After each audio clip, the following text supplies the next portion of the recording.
There are a number of microwave weapons in orbit. We call them Vercators. These weapons produce a microwave scalar beam. In other words, this is a new type of technology that operates under a very mysterious wave. It's called a scalar wave. And Nikola Tesla actually described these in some of his early experiments 100 years ago. They remain not well understood, but the Air Force knows how to design weapons that can emit a scalar beam. And it's very much, if you want a picture, it's like a laser beam that's about 1/2 inch in diameter. And it produces a perfectly straight line. And it's collimated. So if you take the microwave, the invisible microwaves from your microwave oven, and then focus it into a beam, that's essentially what this is doing. So it doesn't operate at the exact same frequency. That frequency varies. We've measured it repeatedly at around 3920 to 3930 megahertz. Okay. And the tracking frequency that they use on the top of your head is around 3600 to 3700 megahertz. So these two frequencies are very high in the spectrum, but we have tried shielding using many different materials. I've constructed many different boxes and measured the signals inside and out.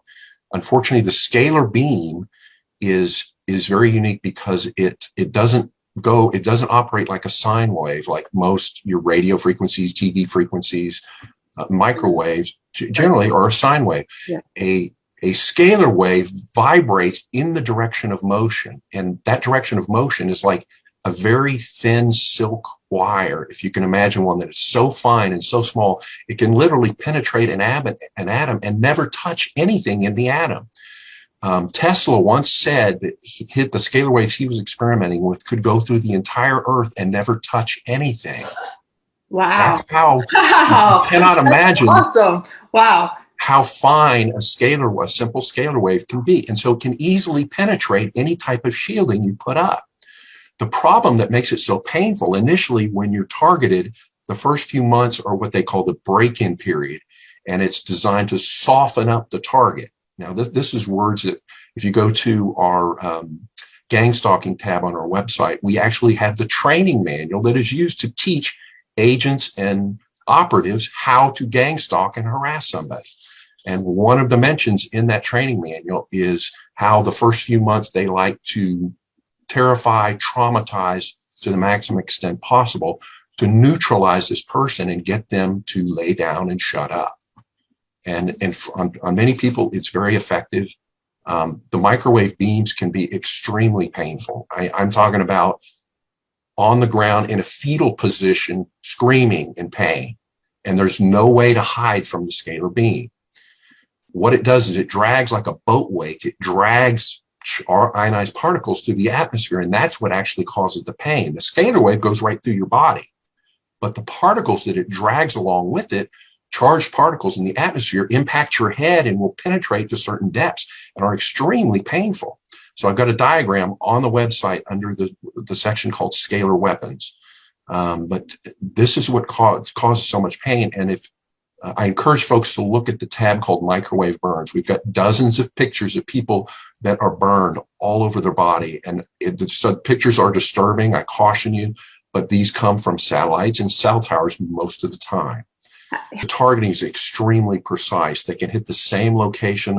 You'll notice a lot of our burn pictures are of lower legs and feet. For whatever reason, they find that to be particularly sensitive and hurtful. At the same time, many people feel the need to cover up. They don't want to tell anybody they're being burned because then they have to try to explain it. And doctors have already been told, the DSM manual says these people are crazy. Well, when you show them burns on your body, the doctor is baffled. He's like, I've never seen anything like this, but I still think you're crazy. So it's a catch-22. Right? It's a catch-22, but the microwave burns are very real. Some of them happen almost instantly, like in a matter of seconds. We have a person, and I'm not going to use any names, that lives in Arizona that's been burned more than 20 times on her face. And I sympathize with her deeply. Unfortunately, this is This is not an isolated case. We've got dozens of pictures of people that are being burned. It's the most compelling evidence that we have is to show congressmen, and we did this in the summer of 2019. We visited more than 300 offices of congressmen and senators in Washington, D.C. We showed them these pictures. Many of them were shocked and appalled, and we told them the CIA is behind this.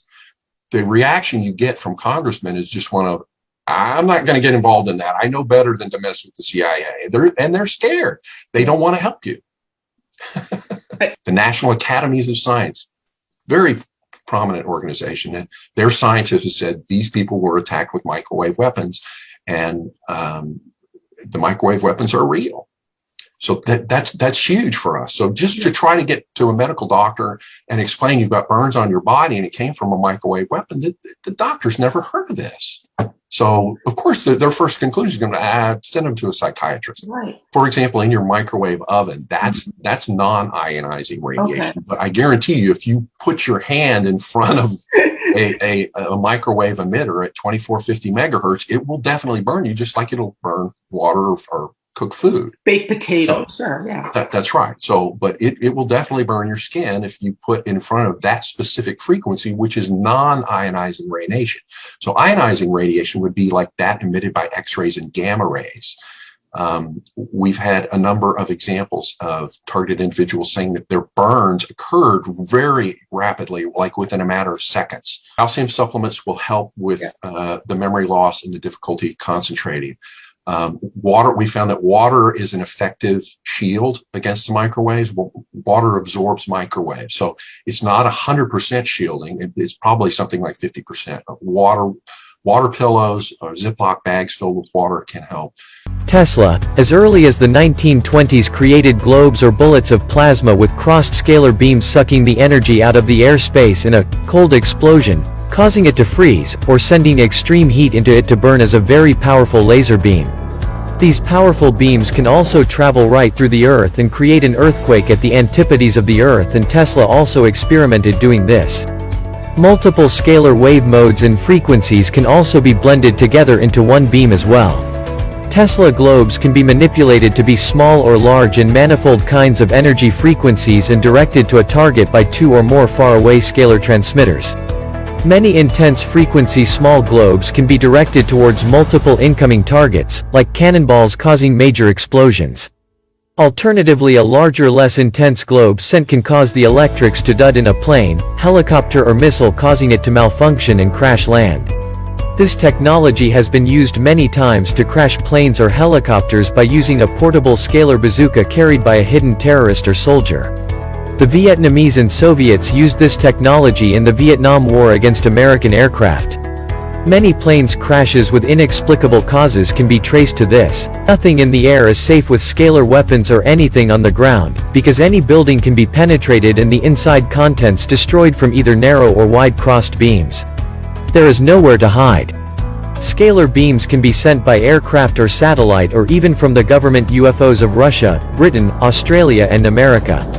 They can be sent from the UFOs the Nazis developed secretly in Germany during WW2, and which were relocated to their underground bases in Antarctica and all over South America before the war ended.